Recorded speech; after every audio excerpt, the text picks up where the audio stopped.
Diam-diam datang ke lapangan, Shin Tae-yong bikin geger timnas U23. Ini alasan dibaliknya. Kunjungan itu bukan tanpa alasan. Rumor soal evaluasi besar-besaran mulai beredar. Simak detail lengkapnya di sini.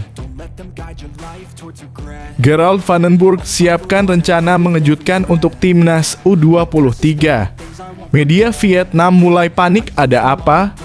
Strategi rahasia yang disiapkan Vandenberg bikin geger jelang laga penting. Vietnam dikabarkan mulai hitung ulang kekuatan mereka. Simak ulasan lengkapnya sekarang. Media Korea sindir Kluivert, fans timnas Indonesia sudah kecewa berat.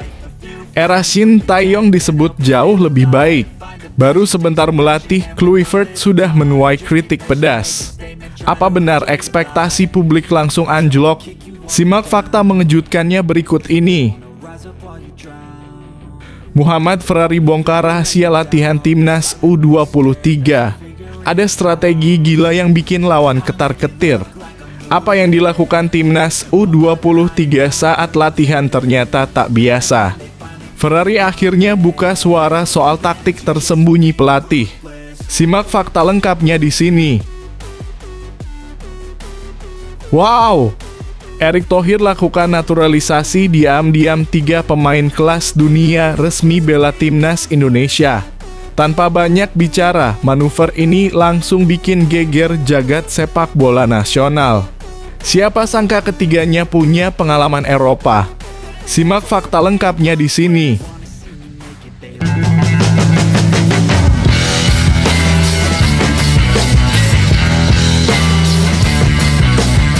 Sebelum kita lanjut ke berita terlengkapnya, alangkah mulianya bagi kalian untuk tekan tombol like, dan yang belum subscribe, tolong subscribe channel ini.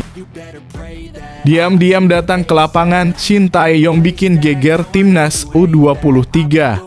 Ini alasan dibaliknya. Kunjungan itu bukan tanpa alasan. Rumor soal evaluasi besar-besaran mulai beredar. Simak detail lengkapnya di sini. Suasana latihan rutin timnas Indonesia U23 di Stadion Madia, Jakarta, mendadak jadi pusat perhatian. Bukan hanya karena intensitas tinggi yang ditunjukkan para pemain muda, tetapi karena kehadiran sosok yang selama ini menjadi ikon penting dalam kebangkitan sepak bola Indonesia, Shin Tae-yong. Mantan pelatih timnas Indonesia itu tiba-tiba muncul di pinggir lapangan mengenakan pakaian santai, namun tetap berwibawa. Ia datang tidak sendiri. Di sisinya tampak Ratu Tisha, ex-sekjen PSSI yang kini kembali menjadi figur penting dalam kepengurusan sepak bola nasional. Keduanya tampak serius mengamati jalannya latihan skuad asuhan pelatih anyar Gerald Vandenberg. Kemunculan Shin Tae-yong ini sontak mengundang tanda tanya besar di kalangan media dan publik sepak bola tanah air. Apa maksud kedatangannya? Apakah ini hanya kunjungan nostalgia atau ada rencana besar di balik langkah ini? Pelatih Vandenberg sendiri tampak menyambut kedatangan STY dengan hangat. Keduanya sempat berbincang beberapa menit di pinggir lapangan, terlihat santai namun sesekali menunjukkan ekspresi serius. Meski tidak ada pernyataan resmi, momen itu cukup membuat banyak pihak berspekulasi apakah Shin Tae-yong tengah dipersiapkan kembali dalam proyek jangka panjang sepak bola Indonesia, atau justru ada kolaborasi baru antara dirinya dengan Vandenberg. Tak kalah menarik adalah peran Ratu Tisha dalam pertemuan ini. Sebagai figur yang memiliki hubungan dekat dengan kedua pelatih dan juga otoritas tinggi dalam sepak bola nasional, kehadirannya memberi sinyal kuat bahwa ini bukan sekadar pertemuan biasa. Ia bahkan beberapa kali tampak menjelaskan sesuatu sambil menunjuk ke arah lapangan dan para pemain muda yang tengah digembleng intensif. Shin Tae-yong sendiri hingga kini belum memberikan pernyataan apapun kepada awak media. Namun sorotan tajamnya kepada para pemain muda dan sesekali mencatat sesuatu di buku kecil miliknya membuat publik bertanya-tanya apakah dia tengah melakukan pemantauan pribadi ataukah ia sedang menjalankan misi khusus dari federasi. Seperti diketahui, meski masa tugasnya sebagai pelatih kepala timnas Indonesia telah usai, nama Shin Tae-yong masih sangat lekat di hati pecinta sepak bola Indonesia. Di bawah arahannya, Garuda sempat menunjukkan progres signifikan di berbagai turnamen, termasuk peningkatan gaya bermain, disiplin taktik, dan semangat juang.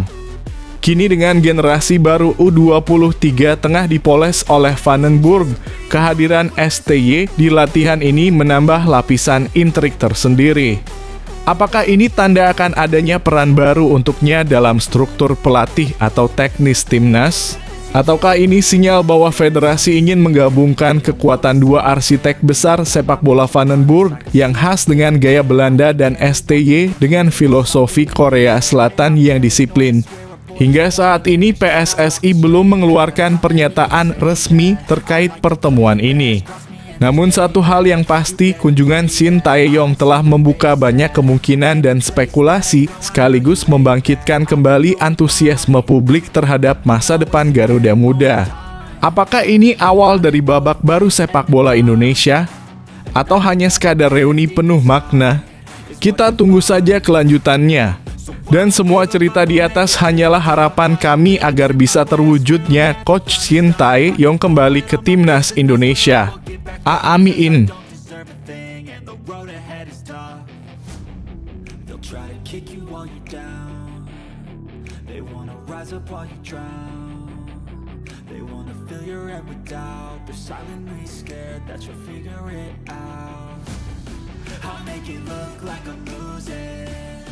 Won't bother hiding my bruises.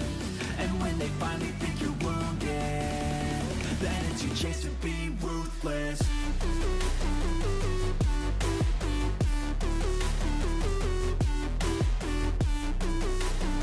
Gerald Vandenburg siapkan rencana mengejutkan untuk timnas U23. Media Vietnam mulai panik, ada apa? Strategi rahasia yang disiapkan Vandenburg bikin geger jelang laga penting. Vietnam dikabarkan mulai hitung ulang kekuatan mereka. Simak ulasan lengkapnya sekarang. Media Vietnam menyoroti rencana pelatih timnas Indonesia U23, Gerald Vandenburg jelang Piala AFF 2025 pada 15 Juli 2025 mendatang.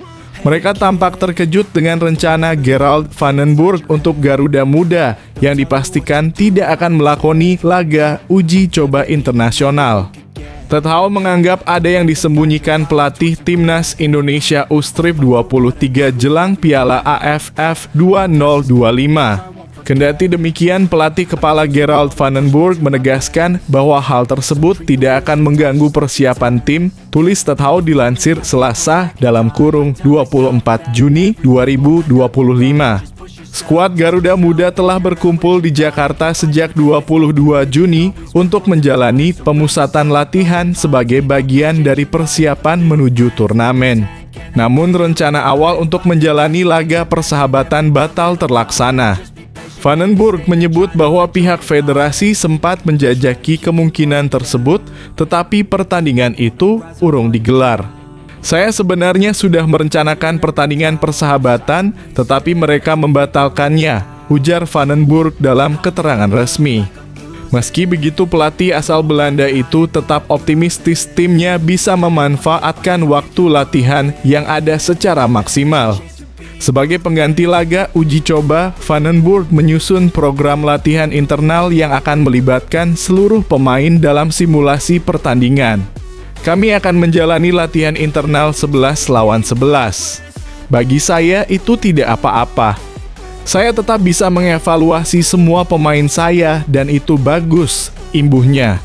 Untuk persiapan menuju Piala Asia Tenggara U23, Indonesia telah mengumumkan daftar pemain sementara yang berisi 30 nama. Dari daftar tersebut, hanya satu pemain naturalisasi yang dipanggil, yakni penyerang Jens Raven. Pemain yang pernah memperkuat timnas kelompok usia U19 hingga U20 itu diharapkan menjadi salah satu tumpuan di lini depan. Selain Raven, nama-nama yang tampil di Piala AFF 2024 seperti Rizky Ridho, Donitri Pamungkas, Muhammad Ferrari, dan Kade Arel turut kembali memperkuat tim. Keputusan ini menunjukkan kesinambungan komposisi skuad yang telah memiliki pengalaman bermain di level internasional. Bermain sebagai tuan rumah, target Garuda Muda dalam turnamen ini cukup jelas menjadi juara. Dukungan publik dan atmosfer kandang diyakini akan menjadi faktor penting dalam perjalanan tim menuju podium tertinggi. Meskipun tanpa laga, uji coba fokus pada latihan terstruktur dan evaluasi menyeluruh diharapkan mampu membentuk tim yang solid saat laga perdana digelar pertengahan Juli nanti.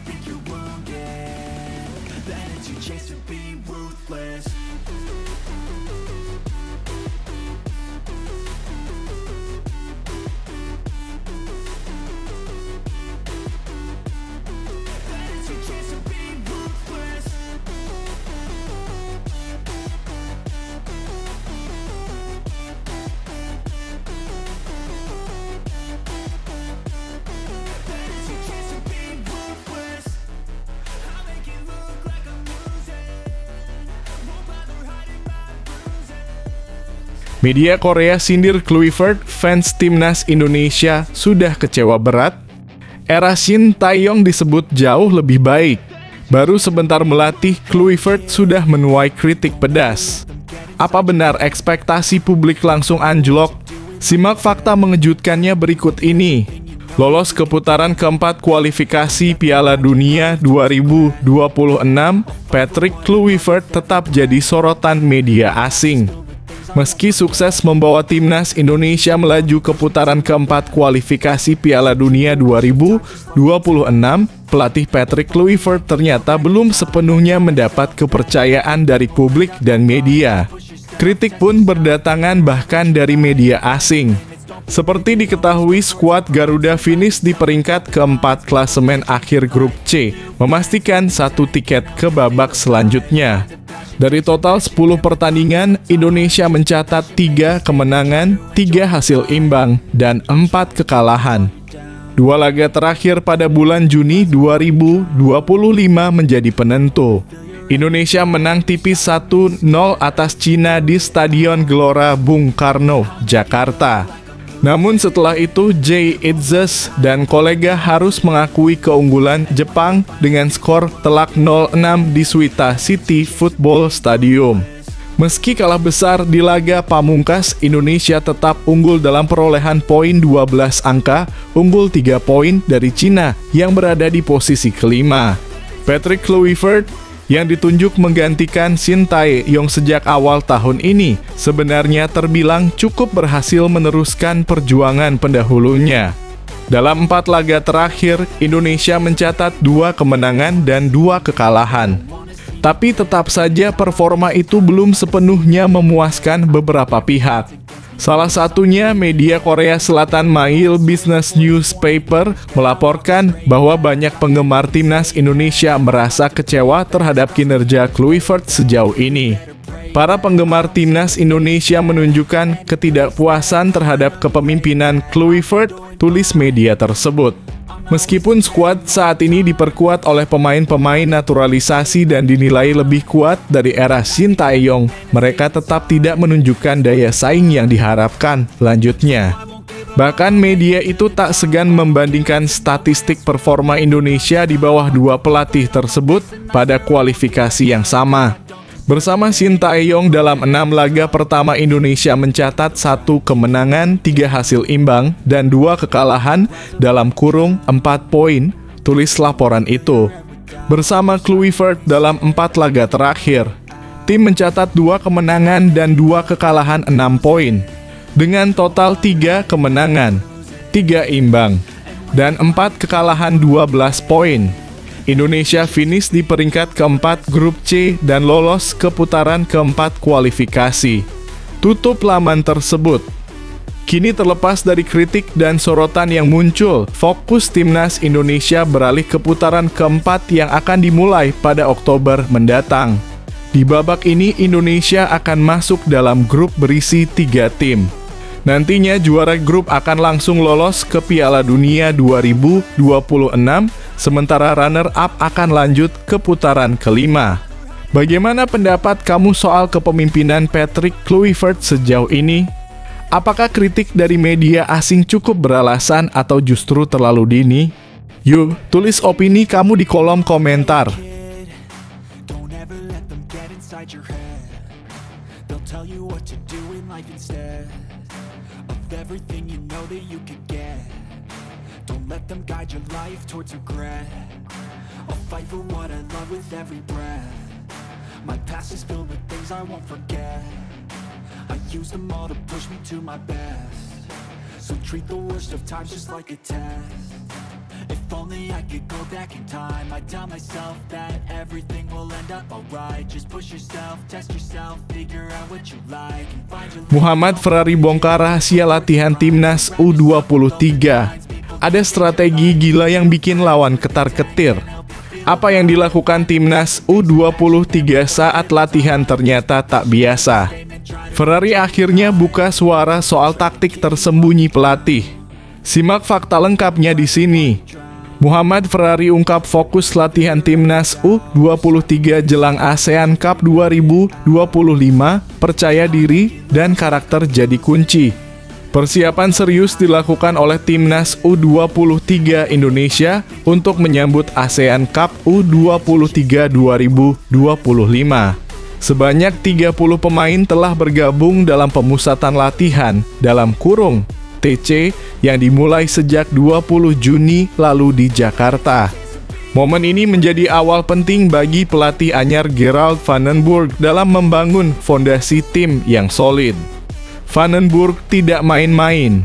Ia benar-benar memanfaatkan waktu yang ada untuk menyusun komposisi awal skuad Garuda Muda dan mempersiapkan seluruh lini secara menyeluruh demi hasil maksimal. Bek muda Indonesia Muhammad Ferrari mengungkapkan bahwa seluruh pemain merespons materi pelatihan dengan sangat baik. Fokus latihan mereka tak hanya soal taktik, tapi juga aspek penting lainnya seperti komunikasi dan kepercayaan diri dalam menguasai bola. Fokusnya simpel sih, apa yang kita tahu seperti membangun serangan, penguasaan bola, dan komunikasi. Itu yang ditekankan di TC ini selama 2 hari, kata Muhammad Ferrari.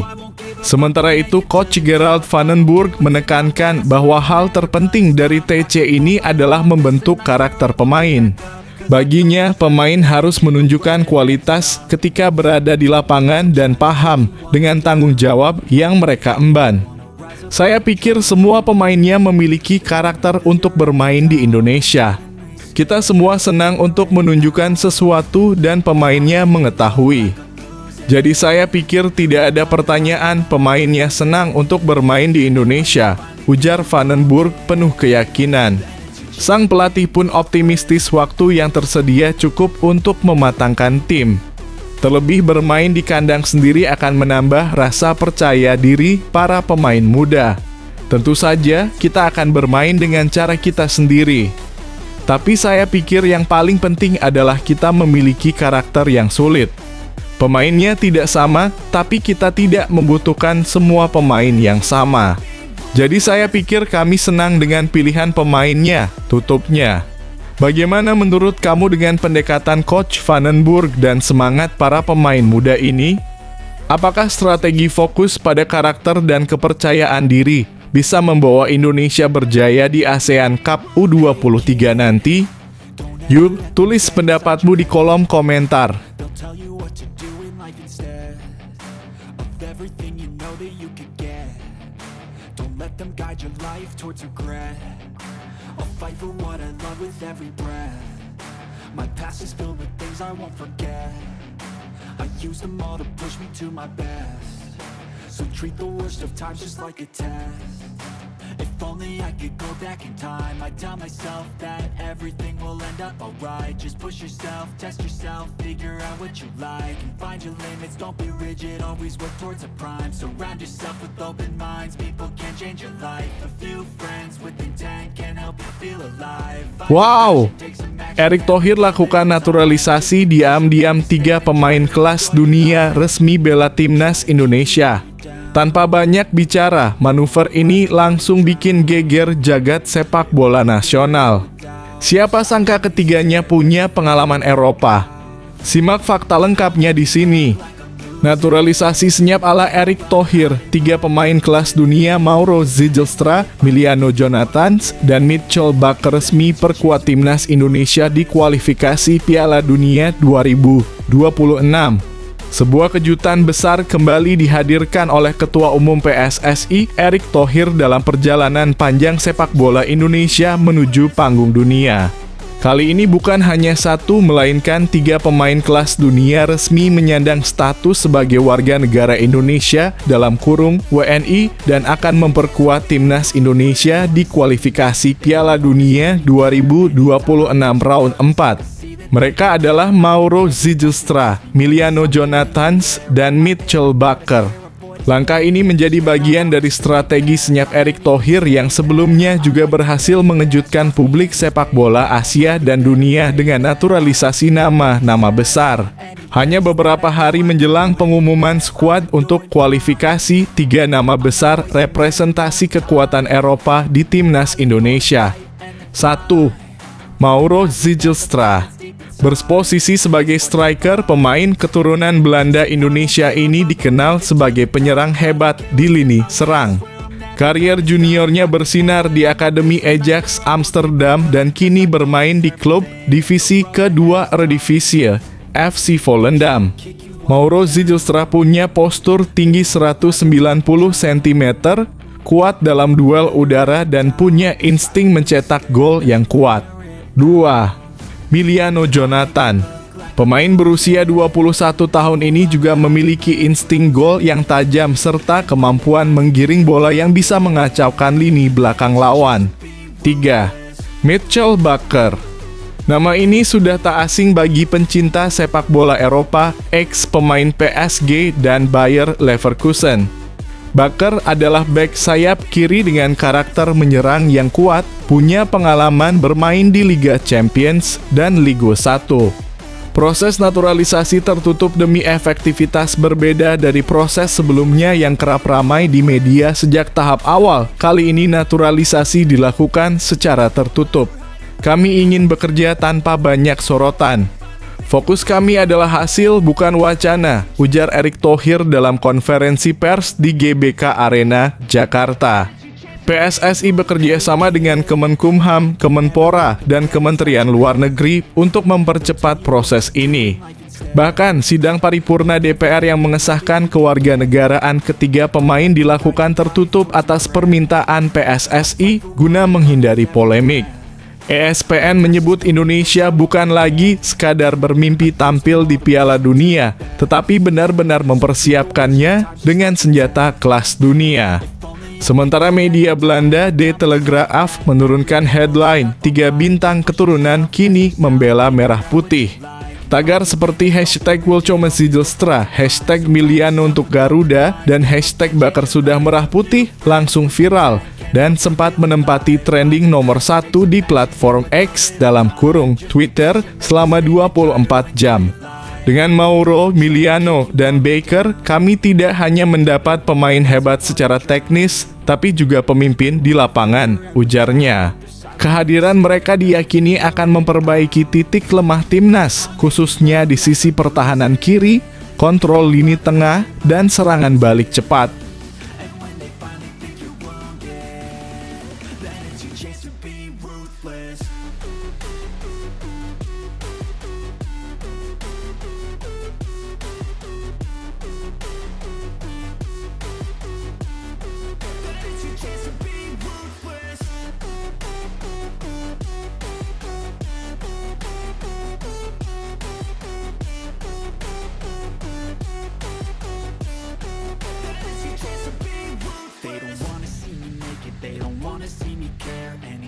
Make some progress, I can see that they compare. I think everyone's against me, maybe something in the air. Am I paranoid? I swear a void is forming and they're scared. I walk a straight path, not many can say that. I like to play fast. Rodrigo jadi target utama Arsenal. Real Madrid siapkan dulu 90 juta euro. Mikel Arteta sudah jatuh hati, tapi harga yang diminta bikin geleng-geleng kepala. Madrid tahu betul nilai sang bintang muda. Simak ulasan lengkapnya sekarang. Arsenal serius memburu amunisi anyar untuk musim depan. Nama Rodrigo Goes mencuat sebagai target utama The Gunners, meski Real Madrid mematok harga selangit berkisar EUR 90 juta atau sekitar GBP 77 juta. Winger asal Brasil itu kabarnya sempat mengutarakan keinginannya untuk hengkang dari Bernabeu. Dia bahkan menolak bermain dalam laga El Clasico melawan Barcelona pada Mei lalu. Dia merasa tersisih di tengah gemerlapnya beberapa nama seperti Kylian Mbappe, Vinicius Junior, dan Jude Bellingham. Di penghujung musim lalu, Rodrigo lebih sering memulai laga dari bangku cadangan dan jarang masuk starting line-up. Arsenal masih intens membangun komunikasi untuk memboyong pemain berusia 24 tahun itu ke Emirates Stadium dalam bursa transfer musim panas ini. Menurut Daily Mail Sports, Madrid siap melepas Rodrigo jika ada klub yang memenuhi harga yang sesuai kriteria.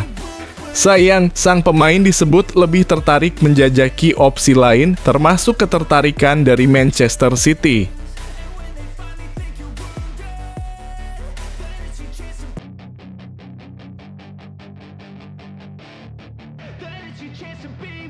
Hey kid, don't ever let them get inside your head.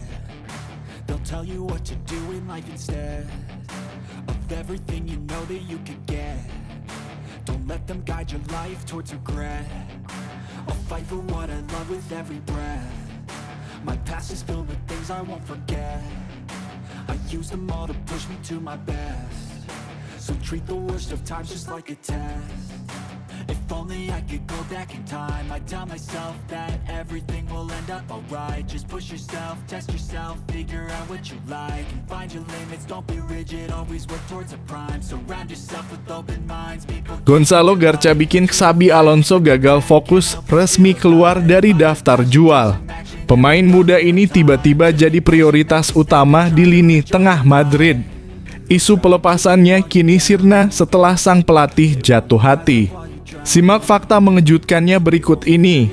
Kini salah satu produk Akademi La Fabrica dilaporkan telah berhasil mencuri perhatian sang pelatih baru. Pemain tersebut adalah penyerang berusia 21 tahun Gonzalo Garcia Torres. Berkat penampilan impresifnya di ajang pramusim Piala Dunia antar klub, Garcia yang tadinya akan dijual kini justru berpeluang besar untuk bisa menembus skuad utama. Lantas, bagaimana kisah kebangkitan tak terduga dari sang pemain muda ini? Gonzalo Garcia menjadi bintang yang tak terduga dalam tur pramusim Real Madrid di Amerika Serikat. Ia berhasil menjawab kepercayaan Alonso dengan penampilan yang sangat meyakinkan. Penyerang berusia 21 tahun itu selalu menjadi starter dalam 2 laga awal melawan Al Hilal dan Pachuca. Ia berhasil mencetak 1 gol di laga pertama dan kemudian menyumbangkan 1 assist di laga kedua. Menurut laporan dari Cadena Cope, penampilan gemilangnya ini telah berhasil memikat hati Xabi Alonso. Ia disebut berada di ambang pintu untuk bisa mendapatkan 1 tempat permanen di skuad utama musim depan.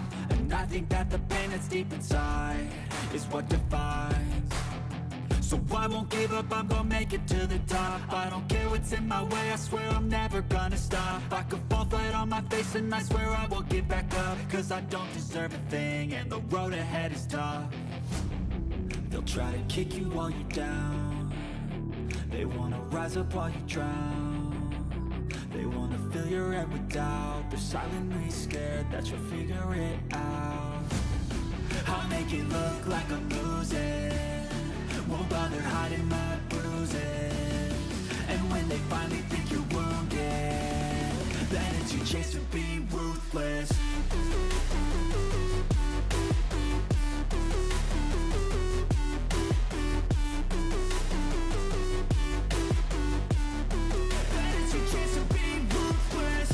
Trent Alexander-Arnold tunjukkan magisnya di Madrid, media Spanyol tak bisa diam.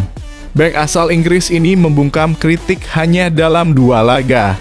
Pujian mengalir deras dari media yang biasanya tajam mengkritik. Simak detail lengkapnya di sini. Trent Alexander-Arnold kembali mencuri perhatian setelah tampil gemilang dalam kemenangan Real Madrid atas Pachuca pada laga Piala Dunia antar klub 2025 Senin (23 Juni 2025). Bek asal Inggris itu menunjukkan kualitasnya dan langsung mendapat respons positif dari media Spanyol.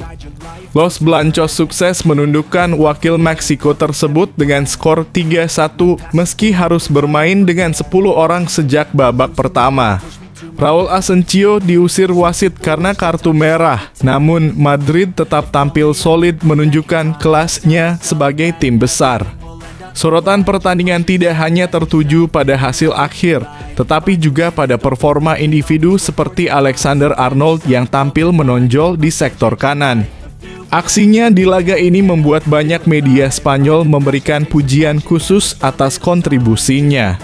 Media olahraga ternama Spanyol Marca mengapresiasi performa Trent Alexander-Arnold di pertandingan melawan Pachuca. Mereka menilai Trent telah mulai menunjukkan kemampuan yang selama ini dinantikan sejak ia didatangkan dari Liverpool. Meskipun laga berlangsung di tengah cuaca panas yang menyengat, Trent tetap mampu bermain efektif dan memberikan dampak di sisi serangan. Pergerakannya yang dinamis dari sisi sayap ke tengah menciptakan ruang dan peluang berbahaya.